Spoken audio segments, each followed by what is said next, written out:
You can see Jim Joyce. I was waiting for the with excitement. We're March 1st. Awesome, Can you awesome. believe it?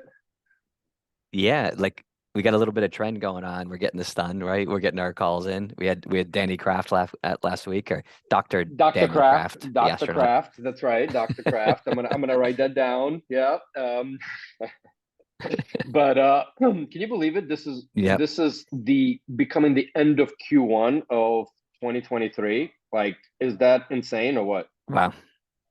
I mean, just insane. Yeah, wow. Yeah, it's been, I think for both of us, it's kind of a wild, it's wild because the markets are kind of like the investment markets are kind of feel like they're a little choppy for digital health, and then the business climate feels like super active. It seems like there's kind of deal making everywhere. That's how I feel. There's always capital. Sometimes it's more constrained, but for the right things, there's always capital, and of course, public markets and private markets sort of somewhat on one is lagging the other a bit, but yeah. Listen, I know you're tight on time and schedule. Also, Yep. sounds like you're in US. I feel like Maria and I just came back from. San Mateo, DTX West, shout out, Chris Goyen team. That was an awesome event. Great, Oh yeah. great stuff. And then Marina and I are off this Friday back to US for like 10, 11 days. So we're heading to the ATA. We've had Yeah. Mount Johnson. So that's kicking off Right. this Saturday. Yeah, and then a Awesome. bunch of meetings. So anyway, you're in US, I'm assuming. That's your, yeah, US, Virginia. US. Yep. Yep. Yeah. Awesome. Sounds good. Well, with that, let's let in. I'm trying to remember. I think I met Mike through John Hallock and team. So he's a ex Livongo, the super energetic. Look at him in a suit, no tie, looking good. Mike, you guys met each other, I think, in Chicago. We, we did briefly in Chicago. Yes, it's good to see you both. How are you? Yeah. Great. Good to see you. Good to see you. Is the audio and everything okay? Let me try and make sure my screen's good, but everything else all right? It's Yeah, your hair looks great. perfect. I'm It's like I'm I'm you get the jealous. newscaster voice. I don't know if I have that going on. People have told me He's yeah.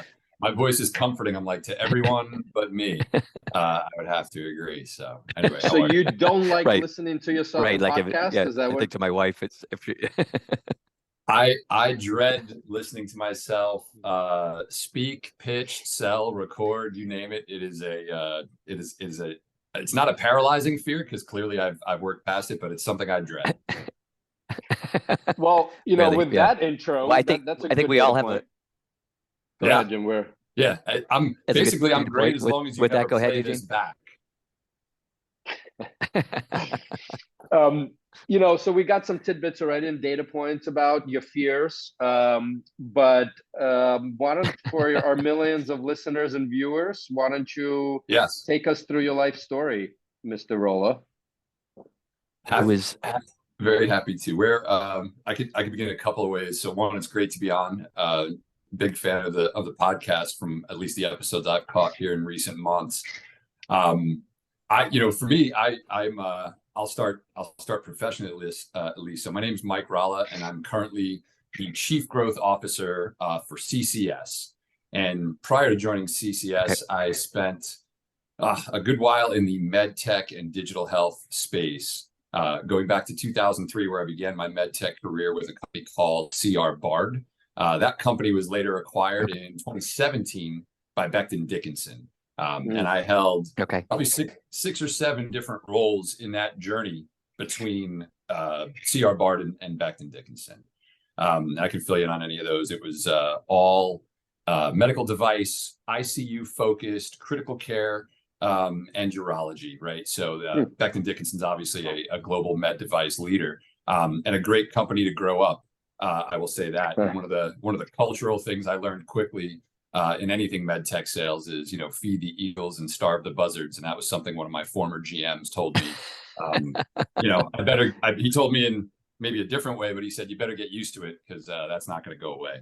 And I consider myself really fortunate to have had some great leaders and also a lot of different experiences across like those 7 roles. So for the people that are listening, can we go from the eagle view down to kind of? I didn't say which one I the was. buzzards. I didn't say which one I was. You know, I think when he said that, it was like, stop being a buzzard. You know, that was probably that was probably the innuendo there. You know, be more like that person rather than Yeah. you know, be a buzzard. I love that. You know, this one is making into the show notes, right? For sure. Yeah. I've resigned myself to that immediately. So yeah. As you said it. Tidbits from the buzzard. Yeah. So, but where did you grow up? Did you grow up in Chicago, or did you grow up? No, actually, great question. Sorry, I can start there. So I'm born and raised New York, Long Island, New York. Actually, I'm born in Queens, Strong Island, and I grew up. Yeah, I grew up on Long Island, and I went to school in Pennsylvania. So I'm a Penn State Nittany Lion for undergrad, and I did my business school work down here in Atlanta, where I'm currently based at Emory. So that is my personal story. I have a wife and 3 kids. They keep me very busy with all their activities. And I took a gig with Bard that I thought was going to be an 18-month experience that relocated me to Atlanta from New York. I was living in Manhattan, had no real desire or even curiosity to leave, and had an opportunity to run training and development for the division I worked at CR Bard. They moved me to Atlanta. They said, hey, this will be a short-term gig. Before I knew it, I was running global product marketing for one of our business units. And then 15 years later, I'm still here. So one thing you've skipped with, you know, not named the brand specifically, right? Is the Livongo brand. So this is how I kind of, as I was letting you in, I met you through Hallock. And, you know, I think some people kind of describe Glen, who we've had, you know, Garber on, we have Lee on, we haven't had Glen on here. Some people describe him as like a force of nature, right? And so, you know, can we get into that, I don't know, 5 in the morning or 4 in the morning call with Glen, or like, you know, let's get us some dirt here. How was it to work for that man?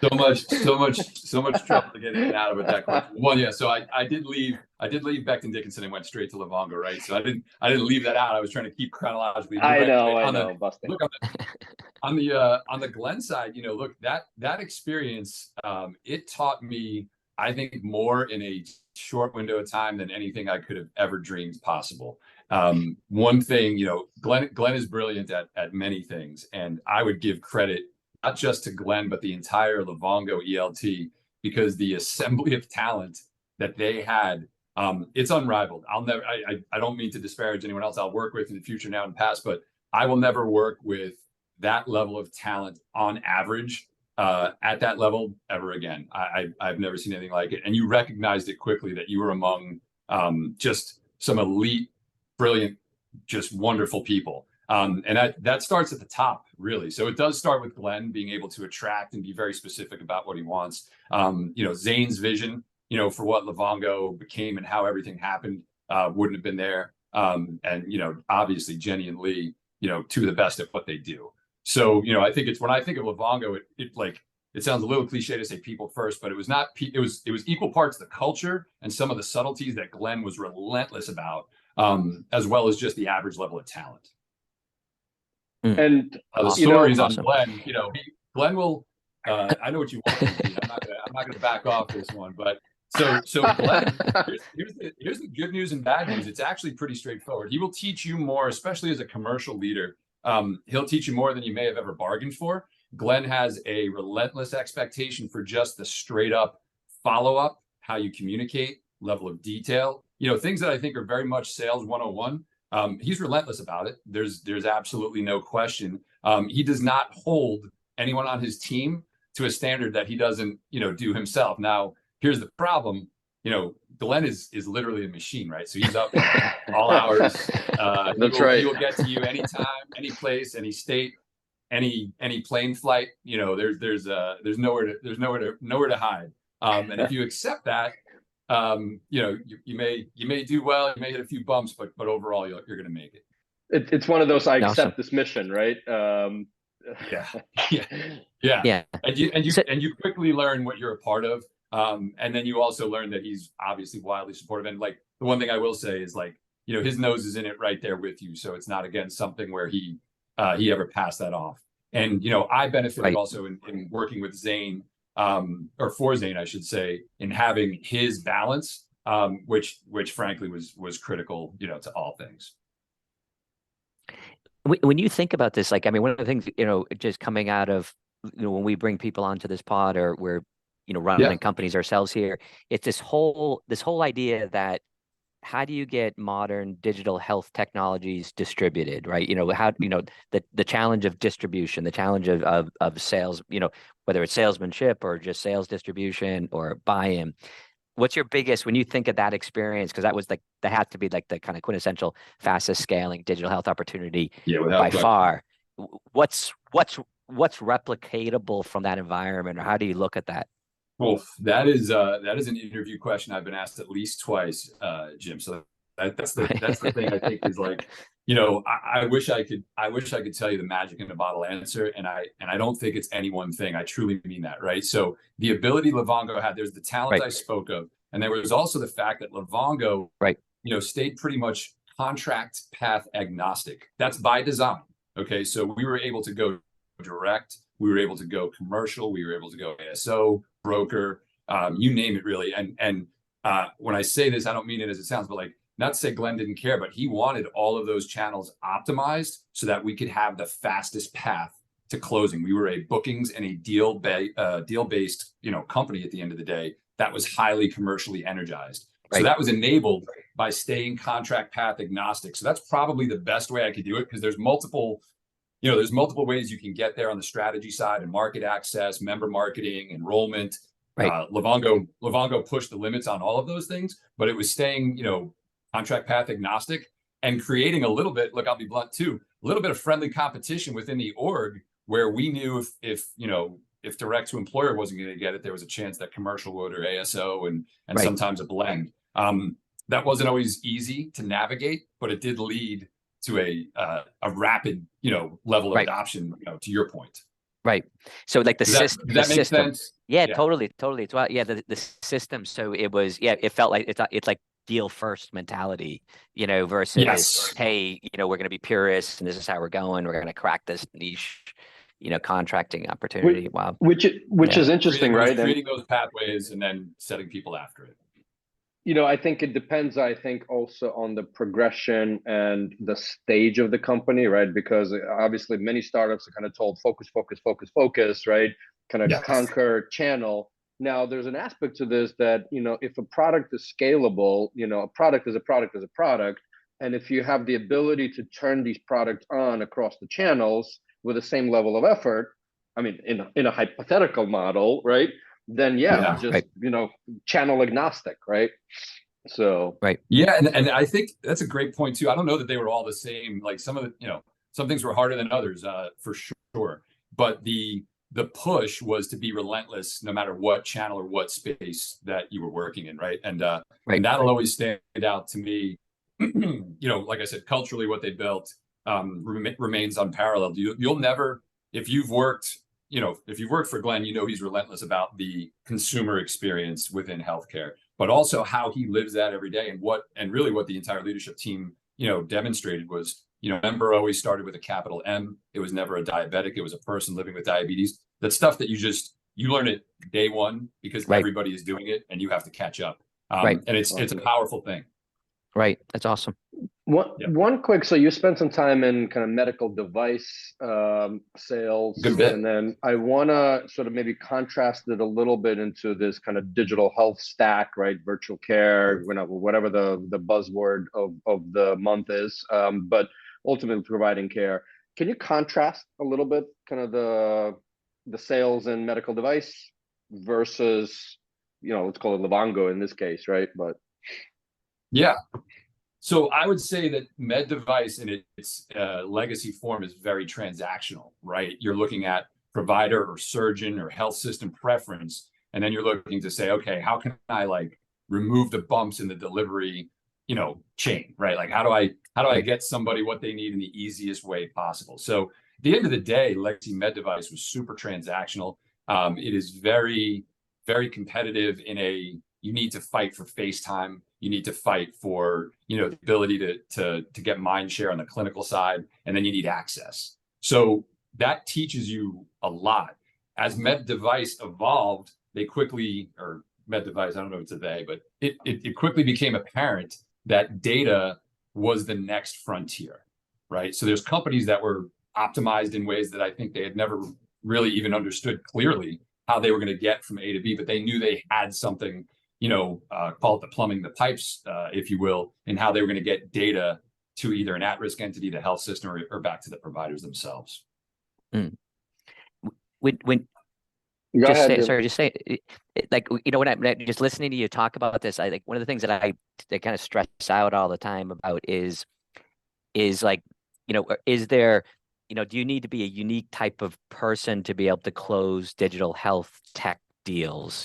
Because it's innovation and it's new ways of contracting, and can you take, so obviously you did it, but you got this great mentorship through the system that he created, right? But can anyone just come in and do that, or is it some weird epiphany of skills and experiences and quirkiness or something that brings you there?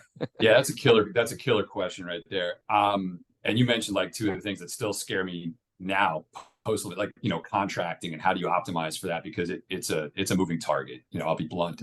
To walk it like a half step back, I think that how you understand decision making is most critical, in a sense of, can you articulate where the dollar is, what takes away from it, and what part of that is fixed, recurring, variable. Like, you have to have a really astute follow the dollar type mindset, plus the ability to sell, plus the ability to get access and things like that. So for me, I went from med tech, which was almost all health system focused, solution based as well. We had very modest digital health dreams when I left med tech, to Livongo, which was a locomotive, right? Like, that was full speed.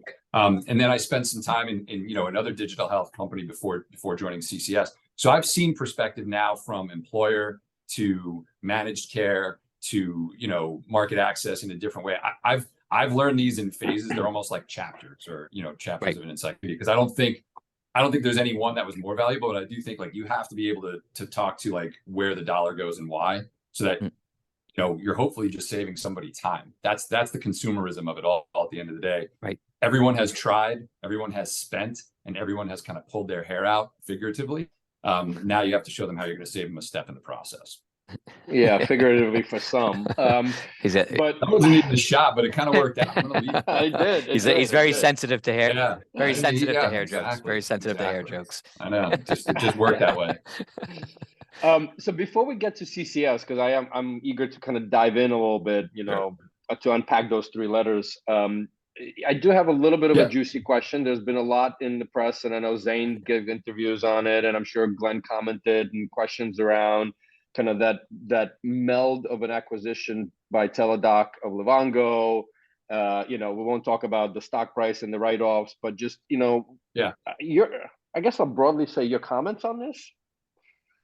Would you like to comment on this? Sure. I'm open to that. I'd like to stay away from anything stock price related, because that brings in a whole nother world of factors. But I will say this, that the merger itself at the time, Livongo was in a healthy spot, right? I thought, look, Zane's comments, I think, very closely reflect my own, and they had just raised like close to $500 million, right? Triple digit top line growth, right? So the company just became EBITDA positive. It was concluding its first year of a publicly traded company. So Livongo had the right level of momentum. So then you look and say, okay, well, what happened? Culturally, there was a difference there. It was palpable to many, and there was not a lot of retained talent on the Livongo side. And that was a lot to process, right? I'll kind of put that out there. I think some of the things that were, overlooked is about as edgy as I probably want to get, but the access. Livongo was a deal-based commercial engine. Teladoc is a subscription-based gen med, supplier, right? And there's not to say there's anything right or wrong with either one of those models, but they are very, very different and how the work gets done, how you actually leverage, one to get other, decisions made. So what I mean by that is like, I think the cross-sell estimations and things like that were, presumptive that it was gonna be like, oh, well, now I can get, two things at one store. And that wasn't necessarily the case, at least not right away. How that was all factored in, has been well memorialized and discussed. But if you think about it overall, Livongo in its existing trajectory was moving at a rapid pace. Very well put. And for those who are listening, there's a great interview with Zane on this as well. So there is. It's I think it's right to the point, and just not unlike anything else he does, incredibly well stated. So let's get to CCS. Just in a couple of minutes, let's unpack. And what are you guys trying to do? And is it medical devices? Is it digital health? Is it kind of where do you fall? Or all that of the is above? the question. That is the question. Yeah. So CCS, the 2-minute spiel on this. It's a company I knew of for a while because we had actually hired some folks out of CCS when I worked at Becton Dickinson, and we always had like really good salespeople, right? Like people that was like, hey, they get it. They have an extremely solid work ethic. Kind of that blue collar sales mentality that we love. So I thought it was a great proving ground, and that's what I knew. When they had reached out via search and said, hey, we have a digital health or a health platform, I was like, well, that's kind of interesting. This is a home health, distribution company at its core. And then I started to look at like, some more of the data and the depth, right? So they have, close to 1,800 payer contracts, over 150,000 members on service, and they're getting over 1 million devices out to the home-based patient per year. And these are, I gotta phrase this the right way. These are the members who are tough to get to. Right. They don't have access to the self-insured market. They're not access to the commercial plan. These are 75% government members. Okay. So these are the members that when you look at like chronic conditions, because we're unique to diabetes. So when you look at chronic conditions, these are the members that other digital health and really all health plans struggle to engage with. So the fact that we had, borderline monthly access to these members, I thought was particularly intriguing. The more I learned, we're able to deliver our platform, which is a blend of both analog and digital, because like, I think our mantra is we don't stop until we get the member on the phone, right? We are effectively what I would call the Geek squad for diabetes devices in the home. We get you the devices, we get you oriented, we get you on therapy. And here's what we don't do, that I think where traditional digital health is starting to slip. We include the referring provider in all steps. We start where they leave off. It's a referral from your provider where that trust exists.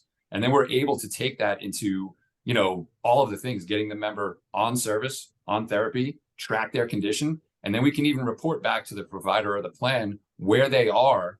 If they don't reorder, did something happen? Did they switch coverage? Or are they more than likely going to have, adverse outcomes that need to be addressed, right? So that entire experience, really for me was one. And then like two, I think is just a member acquisition company. The relationship that's built with these members because of the distribution that we do, we have like a net zero cost of capture, and that allows us to do a lot in the care management space. So that's why I'm the most excited about this model, because independent of CCS, the letters, I think this model, at least from what I'm seeing, has got the right momentum and the right trajectory to pick up where everything is crushing together on a point solution standpoint. What's the interface? How do you get access? How do you do enrollment? CCS is able to get to 65% enrollment in a given population, retain 85% of it, and talk to those members at minimum 4 to 5 times a year. And what you have to spend, forget what you know about Livongo, what you have to spend anywhere else in digital health to do that is not small. Yeah.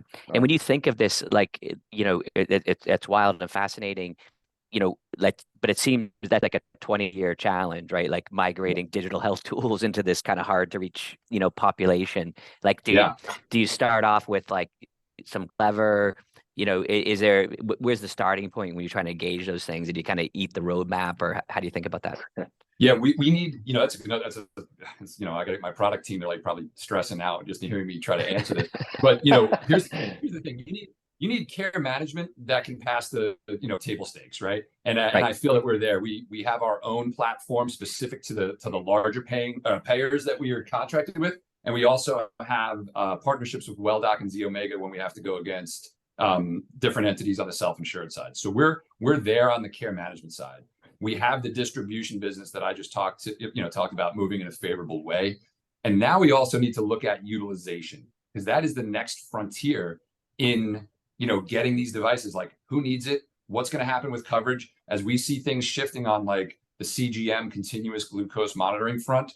That's something that plans and at-risk payers are going to have to be very aware of in 2023. Yep. And I'd argue that the way that CCS has handled their past life, because look, coming from home health distribution, there's been a lot of ups and downs in that journey.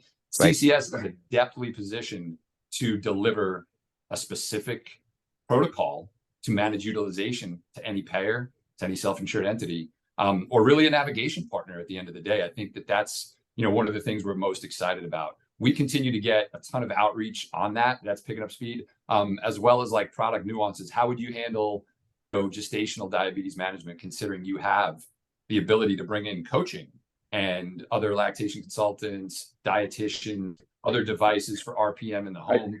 It's been absolutely eye-opening. Awesome. I just popped up. I heard the word coaching. No. Yeah. Well, there's a way if we scale on this that we talk again, because frankly speaking, right now we do it at the right scale for where we are, which is single IDNs, small IDNs, and regionals. And I think that, look, as we start to push this a little bit, there's going to be the need to expand.